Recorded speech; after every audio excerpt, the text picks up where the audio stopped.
What's up, everybody? Welcome back to our $100 to $10,000 challenge over on Underdog Fantasy. Our current bankroll is sitting at $347. I know it shows $317 right here, but I do have two slips locked in already. So you can see we got a $20 entry, which is 2 units. Then we got a $10 entry, which is 1 unit, which is 30 bucks total. Add that to our total, and we're at $347.62. So we started with $100. This is day 5. We 3.47x'd our bankroll in the last 4 days, or last 3 days, which is pretty dang crazy. I'm hoping we can keep that up. I do want to have a quick disclaimer on today's picks. It is Sunday. If you've been sports betting for a while, you know that Sunday is one of those days that can either be really, really green or it can be really, really red. And I'd say more than half the time it's probably a red day on Sunday. Sunday's it's just one of those things. It's like, man, knew I shouldn't have been betting on Sunday. But hopefully today ends up going well for us. We're going to do a few more picks. I'm probably going to spend $30 or $40 more on picks, which would end up being about $80, which ends up being close to a quarter of our bankroll spent on the day, which isn't bad at all. So that's what we're going to do. We are going to bring out the calculator real quick and try to, take a look at what our bankroll or what our unit size could be. So we're at $347. If we were going to take 0.2 or 2.5%, you do 0.25, and our unit size could be $8.6, or if you do that by 2, you get 5%. 5% of our bankroll would be $17.35. So if we reevaluated our bankroll to the 5%, it would be $17 unit sizes. Me personally, after the day we had yesterday, I'm going to keep it at $10. And I say that because if you come to look at results, these are our plays from yesterday, and you can see this is pretty much when the challenge started right here. Everything has been green. Win, win, loss. Win, win, win. Win, win, win. Win, win, win. Win, loss, loss. So 3 losses out of about 14 slips. It doesn't get better than that, guys. We are due for a regression on how the days have come. Yesterday's slips went really well. We did have these 2 that missed. We had Phil Maffa and Devin Leary. This is a slip that was posted last night that Ace posted, and I did tell you guys, or I told the people in VIP, we are going to put 1 unit on this play. It ended up missing. Phil Maffa didn't get many carries. Dallas couldn't move the ball at all. They got destroyed. It is what it is.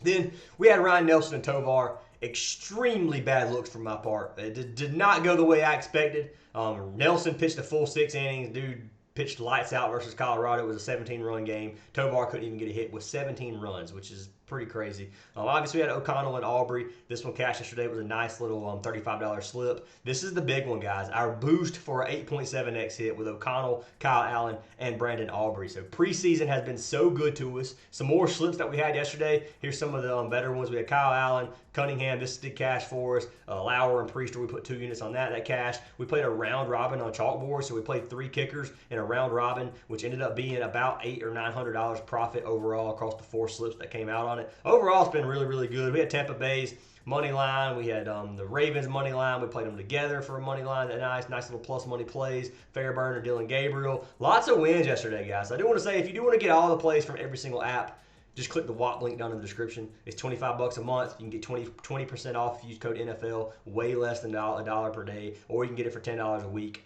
And the 20% off works on $10 a week or monthly or yearly if you wanted to go that route. But just wanted to throw it out there, guys. Just wanted to go ahead and plug that real quick because we have been having some really, really good days on preseason. Got 2 more preseason games today.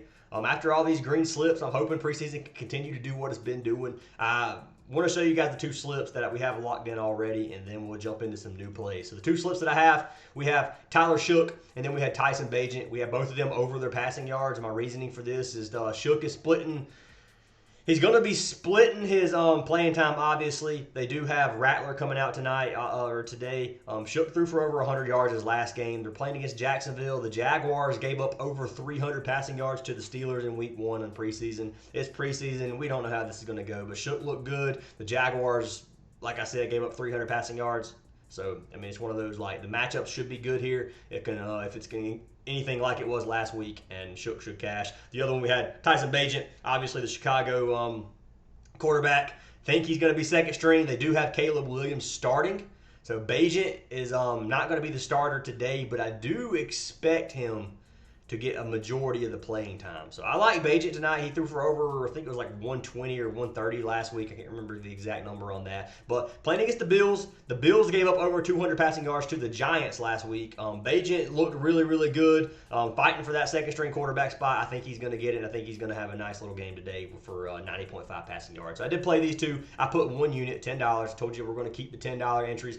I'll tell you right now, if we have another green day today and our bankroll somehow ends up over $400 after today, we will be increasing our unit size tomorrow. But I'm feeling like since it's Sunday isn't going to be the day that we want to increase units. That's why I'm staying at $10 if you guys are wondering. So we got one unit on this play, and then our other slip is a 2-unit play. We took De'Erica Hamby over 11.5 points. We paired her with Paige Beckers, 14.5 points, and then Agumike over 11.5 points as well. I love all three of these plays individually. I was just looking at pairs for each of them, and I was like, why don't I just pair these together, make a 3-man? It is only right at a double up, it's 1.8x, I mean, so 2 units on this, $36 win if we win, which gives us a unit and a half of profit, which is pretty dang nice. So if we cashed both of these, well, realistically, we only have to cash one of these and we profit. So we got $30 in entries on this. Both of them pay out over $30. So if one of the two cash right here, we still profit half a unit, which is that's good. I'm cool with that. If one of those happens, I'm hoping we hit both. But realistically, I can't ask for both to hit. But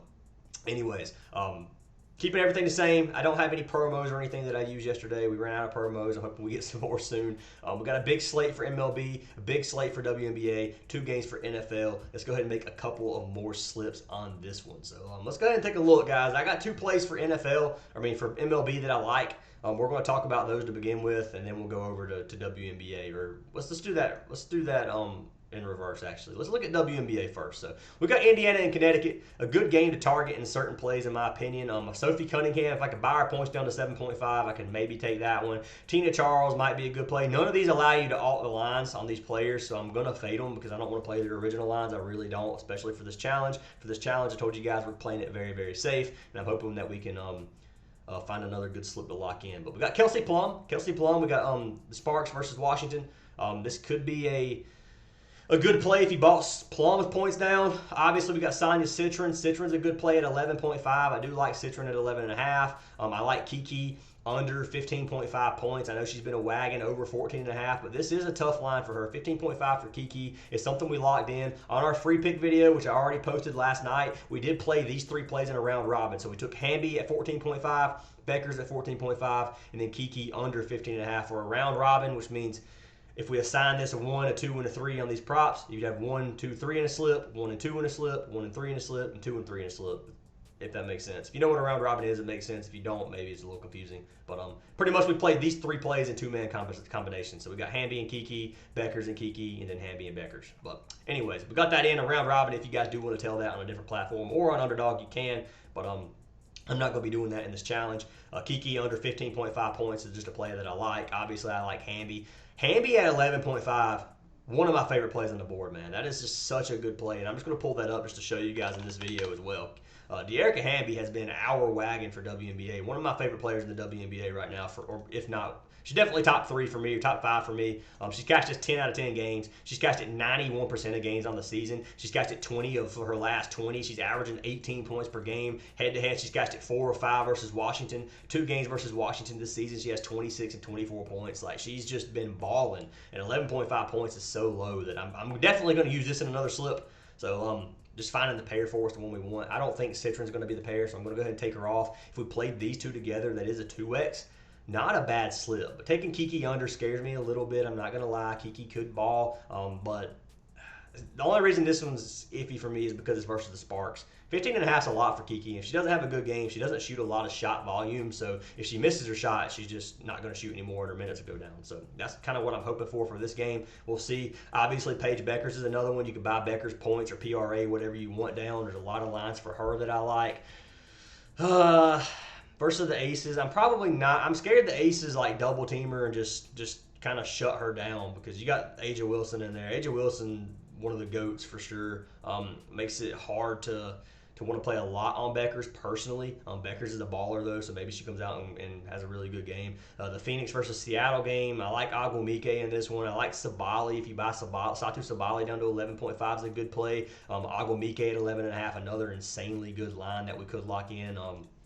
Go ahead and pull that up too so you guys can look. I'll let you guys make your own decision on this too. We don't have to do copy and paste. You don't have to copy and paste my slips. If you see something I don't like or see something that you personally like better than what I like and you want to swap them around, do it, guys. You don't have to play these exactly the same. So, Agwamike, 9 games in a row. She's cashed it, 85% on the season, head-to-head, 4 straight games versus Phoenix, 5 of her last 6 versus Phoenix, averaging 15 points per game. Like, it's just a good line. It really is. They're giving us some value on some of these WNBA players, and I like swapping this up in sports. I've noticed when you play too much of one sport, it ends up biting you. And like if I try to force NFL slips, the NFL slips end up taking a lot of your money. Same for baseball, same for WNBA. If you play too much WNBA, but if you can find core plays in each sport and then just kind of mix and match those, you can do really really well from my experience. But Atlanta versus the Valkyrie, nothing in this game I like. This is pretty much what I'm looking at in terms of plays for the WNBA. Maybe, let's see here.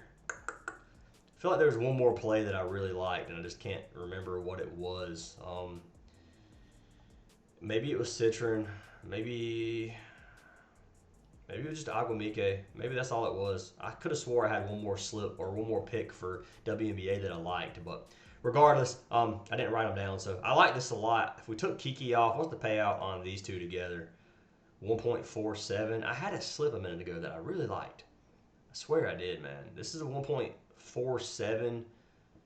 We could put 2 units on this again, and we'd profit 1 unit almost. If we did, what is this times 1.5? So this will be a unit and a half at our new bankroll if we did an actual unit on this. And I know that sounds kind of dumb. So if we did $26. That'd be a $38 win. I don't like that. I'm going to keep it consistent for the day. I don't want to go up. And remember, guys, these videos are very raw. Like, I'm doing this with you. I'm literally, like, researching with you guys. This isn't like, for my free picks, I go and pick every play. I pre-record it, or not pre-record it, but I have my list, and then we go from there. For this, I didn't. I just kind of made notes of plays that I liked, and then kind of went from there. Sonya Citron. Let's pull up Citron real quick. Maybe Citron was the other play that I just really liked. So Citron points at 11.5. 9 straight games, 70% hit rate. No, it wasn't Citron. Okay, Citron was one of them that, maybe it was Citron. She's been balling. She shoots a lot of her shots in the 3rd and 4th quarter, mainly the 4th quarter. She's not very good in terms of the first half players. So if she has a bad game, like it can make you sweat really bad. I hate sweating Citron just because it is the 4th quarter when she can drop 12 buckets in the 4th quarter, which is crazy. All right, so what I decided I'm going to do is I'm just going to play these for 2 units. I know it's a 1.47x payout. That's fine. We could just throw 25. I'm not going to. I'm going to do 10 or 2 units. I'm going to do enough to where I profit a unit. So if I do $22, I profit a little over a unit. That's what I'm going to do. No, I'm just going to do 2 units. If it's a $9.40 profit, it is what it is. We're going to lock that in. I love this slip. That slip is... I just feel like it has to go green. I really do. And it could not. It could miss, obviously. But I like the play. So that's all I'm going to do for WNBA. There's not a lot. I don't want to mix and match these plays anymore. I got a lot on parlay play on those same plays. So I'm just kind of going to fade it. We could do one play with the Kiki under in case it does cash well and just put 1 unit on it. So we could play her with like, I guess our favorite play. We could maybe do her with Becker's. I don't know. I like the Hamby play more better than Becker's, I think. Let's just do Hamby. We'll do Hamby with the Kiki under as well. We're just going to put 1 unit on it at 11.5. Just give us the double up. So $10 on this one. Ooh, 120 would have been bad. I like this play. So I'm just going to go ahead and do a unit on that. And then we're going to do 1 baseball slip, and that's going to be the end. So baseball, let's do some live research. We're going to get everything swapped over. I'm going to look at some strikeout props or some pitching out props. Let's take a look. Let's take a look real quick. So, all right, so we're going to hit Ks. We're going to do like we did. We know which teams strike out a lot, which ones don't. Looking at this to begin with, obviously we got a big game slate or a big slate today. Lots of baseball. We could come up with 5 or 6 slips if we wanted to. I'm probably only going to play 1 or 2 baseball slips for this challenge. So George Kirby. I like Court Kirby today. There's a couple of props that I like for Kirby. I've looked at last night. There's another play that I like too. Angels versus the A's. Pitcher for the A's is it Jeffrey Springs? Yeah, Jeffrey Springs. I like Springs. Springs pitching outline is 15.5. Versus the Angels, I like this play. He's cashed it in 65% of games on the season. He is averaging 5.1 innings pitched, which is 16. So he's averaging right over what this line is set to. And that's the original line. He's getting 90 pitches per game. Been pretty consistent with that. On the season, the Angels have a bad offense. Lately, they've been a little bit better with the 18th ranked batting average, 6th in on-base percentage, and 9th in OPS. So top 10 in on-base percentage and OPS. So they've been slightly better, but I don't see anything from the Angels that I'm really just scared of. There's no head-to-head data, unfortunately, but Jeffrey Springs. Let's pull Springs up. So we got 4.5 Ks. We got pitching outs. Can we buy his pitching outs down? So that's strikeouts, I think. Yeah. So we can get pitching outs at 14.5. Let's see if we can make a slip for that. Jeffrey Springs going 5 innings is pretty safe in my opinion versus the Angels. I think Tampa Bay just kind of lit them up, but the Rays have been pretty hot as well on certain days. I like that one. Who was the other one we're looking at? It was Kirby. So let's pull up Kirby. Oops, my bad. So his pitching outs are 17.5. His strikeouts, his fantasy's 32.5. Might not be bad. Can we do anything with his pitching outs? Kirby under 20.5 is a play. That is. Let's pull Kirby up. 20.5. He has to go 7 full innings to cash that line. That is so hard for a pitcher to do. 7 full innings. Kirby's pitching in New York versus the Mets, too. Like, that is just a insanely good line. Under 9 of last 10, under 13 of 15 on the season. Mets, obviously, good offense. In their last 30, they're 13th ranked batting average, 9th ranked on-base percentage, 9th ranked OPS. So top 10 in pretty much every single category. Kirby went under 82% last season. That's a good play. That's a very good play. I like this slip a lot. This is a... What are we at? Our bankroll's at $287, which is a $60 total. What we have spent, $60 into $340. That's less than 20% of our bankroll. So we're good right now on how much that we've used. This play, we could do 2 units to win a unit. We could throw in an extra play and make it safe, or we can just do a regular unit. I think we do 2 units on this one. I think this is a 2-unit play to profit a unit. I like that a lot, man. I can't not play that. I think that might be the one. We can look at strikeouts some more. Maybe play another play with Kirby under. Kirby under is, if he goes 7 full innings, I'll be very surprised, man. That's one of my favorite plays. And I like Kirby for getting 6 innings, strikeouts, his fantasy, whatever. But it's versus the Mets, man. If he goes 7 full innings versus the Mets, like, he just showed out that game. Like, it's very difficult. Let me pull Kirby up again. If you look at Kirby, on the season he's 8-5. He's a 3.71 ERA and a 1.07 WHIP. Like, he's a good pitcher. I like George Corby. That's almost what I said. George Kirby. Well, he's a good pitcher. I like him a lot. Don't like that line for him though. I'm gonna be honest with you. 20.5 pitching outs is insane for him to try to go over. You got Jose Barrios pitching versus Texas again today. If we can get his Ks at 3, that would be another good play. Barrios has 7.5 strikeouts per 9 innings pitching versus Texas. We know Texas is a pretty high strikeout team. 12th and 13th and 7th. Was this yesterday? That's versus right-handed pitcher. Never mind. Yesterday that was way up. I was thinking Texas struck out more than that, even versus right-handed. But 5 Ks his last game. Barrios, regardless, I don't think that's a bad play either. Jose Barrios, 3.5. Oh, okay, so his line is 4.5. 3.5 is a 0.74x. If you take this, you got it right there. Like Barrios on this one, another strikeout line we could take. Let's take a look here. Let's find teams that we know strike out quite a bit. Toronto's not one of them. Washington does. We got Mitchell Parker pitching for Washington, who's pitching for the Phillies. We got Aaron Nola pitching for the Phillies. Nola back after some injury. Not somebody that I expect to get a lot of playing, so I'm not going to touch Aaron Nola, even though Washington strikes out. I don't know what his pitch count's going to be. It's probably going to be pretty low on that one. The White Sox strike out a good bit, I believe, for the Royals, who's pitching. We're looking at Berger. Berger has cashed us quite a bit. Is his strikeout line really 2.5? It's 4.5. You can get it at 3.5. Why is it showing 2.5? Okay, so 3.5 for Berger. He's cashed 6 of 9 games. He has 8.4 Ks per 9 innings. And then if you come down here and look at Chicago, they strike out kind of middle of the pack right now versus right-handed pitchers. So Maybe Burger's potential. We'll take a look at a couple more strikeout plays before we settle on this. We got Logan Webb pitching versus Tampa Bay. Logan Webb, obviously a high strikeout pitcher, almost 10 Ks per 9 innings. Had a bad game his last game. Tampa Bay strikes out a lot. Strike out 22% of the time, which is 20th in the league on the season. Lately, they strike out 25% of the time. This might be the one. This might be a great move. Let's pull up Logan Webb. This is a really good play. We're gonna take Burger off. I don't want Burger. Logan Webb. We can get him down to 4.5 Ks, so 4.5 Ks for Webb. He's cashed 80% on the season. He cashed at 61% last season. Head-to-head, he had 4 his last game versus Tampa Bay. They've been striking out a lot. Very high ceiling for Logan Webb. I think this could be a good target. Barrios is just... Here's what I'm going to do.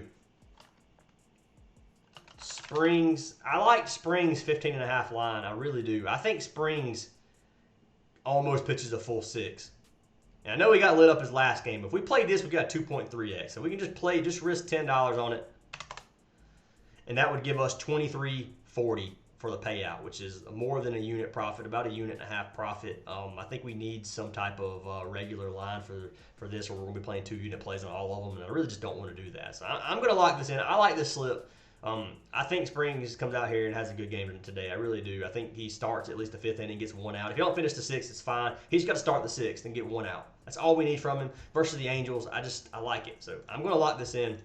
That's going to be the last slip that I play today unless I just come up with something later on. But take a look at what we got for today, guys. So we have a total entry for you 30, 40, 60, 80, $90 in entry fees going into 340. So a little over 25% of our bankroll. So a quarter of our bankroll pretty much gone today if we lose every single slip. If we profit today, if every slip hits, if we completely sweep the board, you got $71. That's going to put us right at 100, 120, 150 plus it'd be 173 over here. We'd have like a $430 bankroll, which would be a very, very high bankroll if we swept the board. Odds are we're not going to sweep the board. I mean, we got 6 slips right here. We're probably not going to hit 6 of them. If we get lucky, we hit 3 of them. If we hit 3 of them, we'll just choose the 3 lowest payouts. So 3 lowest payouts is 20, 23, and 30. If we hit those, we'd have 43 plus 30, which is 73 in here. We still lost money if only half of them cash, which is a struggle bus. But here's the thing: if we did it that way, 2 of the 2-unit plays, which are the low payouts, are the ones that would miss. So if we took just the 2-unit plays and made just the 2-unit plays cash, that would give us 36 and 59, 65 plus 30. You're looking at 95. So we break even if just the 2-unit plays hit. And all of these have some pretty high chances of hitting. Like, honestly, they should hit. So I like where we're at today for the challenge, guys. This is what I've got. If we can do a little recap, we've got Suge and Bajent as 1 pick if you want to lock it in. We got Hamby, Beckers, and Agumike in another slip. We have Hamby and Agumike by themselves in a slip for 2 units. Hamby and Kiki for 1 unit, or this is for 1 unit of Hamby over and then Kiki under. We then have Kirby and Springs. This is one of my favorite slips on the board. 2 units for this one for pitching outs. And then we have Webb and Springs. Springs is a little bit, I think he catches it, but obviously this isn't going to be one of our discounted lines with Logan Webb, who sold us last time, giving them another chance today. It is Sunday. Play lighter, guys. 25% of our bankroll risk max. Hopefully after today, we can have a good day, and tomorrow we can increase our unit size. But let me know if there's any questions you guys have about this, if there's any thoughts, concerns, whatever you guys want to know. This is trying to make it educational on how we're going to do our research, how we're going to manage our bankroll. And the reason I didn't go up on unit size, like I said, it's Sundays are typically can be bad. And then we've been on a heater. So when you're on a heater like this, you have to prepare for the worst, and you have to prepare to have just a very bad day. And it's going to happen eventually. It could be today, it could be 2 days from now, it could be next Saturday. Who knows? But that bad day is going to happen, and we don't want to overplay on bad days. So increasing our unit size the day of after having a massive heater is probably not the move. You want to wait till you get kind of stable around the 340. So if we start staying around 300 a couple days in a row, then maybe we can go and have increase our unit size. But that's what I got for today, guys. Any questions, let me know down in the comments. I'd love to hear them. And I hope you guys have an awesome day. And hopefully we can cash out tomorrow for over $400 on our bankroll.